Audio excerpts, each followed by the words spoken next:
जय श्री राम दोस्तों। मित्रों, आज की कहानी के हमारे नायक है द एंग्री गॉड परशुराम। मित्रों, इनका जन्म एक ब्राह्मण परिवार में हुआ था और इनके पिताजी का नाम ऋषि जमदग्नि था, जो कि एक ब्राह्मण परिवार से संबंध रखते थे। और इनकी माता का नाम रेणुका था, जो कि एक क्षत्रिय परिवार से संबंध रखती थी। पांचवें पुत्र प्राप्ति के लिए इनके पिता ऋषि जमदग्नि ने एक पुत्रेष्टि यज्ञ किया, जिससे प्रसन्न होकर के देवराज इंद्र ने रेणुका के गर्भ से एक पुत्र को जन्म दिया, जो कि परशुराम कहलाए। मित्रों, इनके बचपन का नाम राम था और ये शिव जी के बहुत बड़े भक्त थे। इनके बचपन की शिक्षा दीक्षा ऋषि मरीचि और विश्वामित्र के सानिध्य में हुई।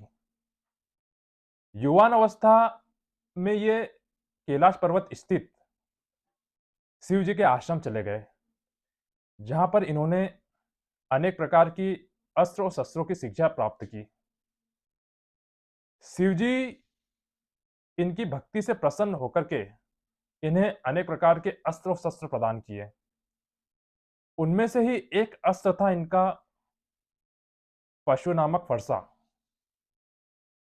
जब शिवजी ने इन्हें परशु नामक फरसा भेंट स्वरूप प्रदान किया, तब इनका नाम राम से परशुराम कहलाने लगा। मित्रों, परशुराम जी का उल्लेख श्री राम के काल में भी मिलता है और श्री कृष्ण अर्थात द्वापर युग में भी इनका उल्लेख मिलता है। ऐसा बताया जाता है कि द्वापर युग में नारायणी सेना को सबसे कठिन युद्ध कला कलेरीपट्टू का ज्ञान और सीख भी परशुराम जी ने ही प्रदान की थी। मित्रों, अब हम चलते हैं परशुराम से संबंधित कहानी की ओर। हेह वंश के बहुत ही प्रतापी राजा थे राजा कार्तवीर्य, जो कि गुरु दत्तात्रेय के बहुत ही बड़े भक्त थे। गुरु दत्तात्रेय ने ही प्रसन्न होकर के उन्होंने राजा कार्तवीर्य को हजारों भुजाएं प्रदान की थी। तभी से राजा कार्तवीर्य शस्त्रार्जुन कहलाने लगे। ये वही शस्त्रार्जुन है जिन्होंने रावण को युद्ध में परास्त किया था और बंदी बना करके रखा था। एक दिन राजा शस्त्रार्जुन अपने सैनिकों के साथ शिकार करने के लिए जंगल जाते हैं और शिकार करते हुए वो ऋषि जमदग्नि के आश्रम पहुंचते हैं। ऋषि जमदग्नि उनका और सारे सैनिकों का बहुत ही अच्छे से मान सम्मान करते हैं और अपने पास स्थित कपिला नामक कामधेनु के गोरस से राजा का और उनके संपूर्ण सैनिकों का बहुत ही अच्छे से आव भगत करते हैं।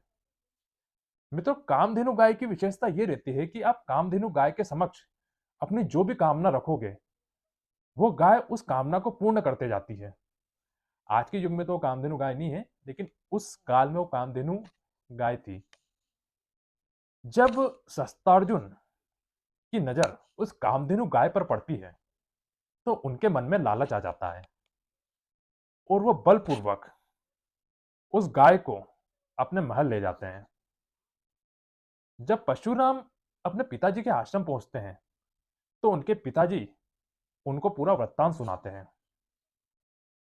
परशुराम अपने पिता के आत्मसम्मान के लिए राजा शस्त्रार्जुन के महल जाते हैं उस कामधेनु गाय को पुनः प्राप्त करने के लिए, किंतु राजा शस्त्रार्जुन उस कामधेनु गाय को देने से मना कर देता है।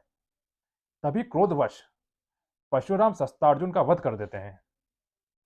यह पूरे दृश्य को शस्त्रार्जुन के पुत्र देख लेते हैं और प्रतिरोध स्वरूप एक दिन परशुराम की अनुपस्थिति में वो भी परशुराम के पिता जमदग्नि का वध कर देते हैं। इसी से विचलित होकर के परशुराम की माता रेणुका भी अपने आप को अपने पति की चिता में अपने आप को सती कर लेती है। तभी परशुराम प्रण लेते हैं कि अब मैं हे वंश के संपूर्ण क्षत्रिय वंशों का नाश कर दूंगा। ऐसा बताया जाता है कि जब परशुराम ने अपने पिता को मृत अवस्था में देखा तो उनके शरीर पर 21 घाव थे। इसलिए वो 21 बार पृथ्वी को क्षत्रिय विहीन करने का निर्णय लेते हैं। मित्रों, एक बात इसमें बताने की है कि वो हर क्षत्रियों का नाश नहीं करते हैं। वे उन अधर्मी क्षत्रियों का नाश करते हैं जिन्होंने अपने बलपूर्वक लोगों को परेशान करते थे। तो उन अधर्मी क्षत्रियों का उन्होंने नाश किया था। मित्रों, यदि आपको हमारी कहानी पसंद आई है तो please like, comment, share and subscribe करना ना भूलें।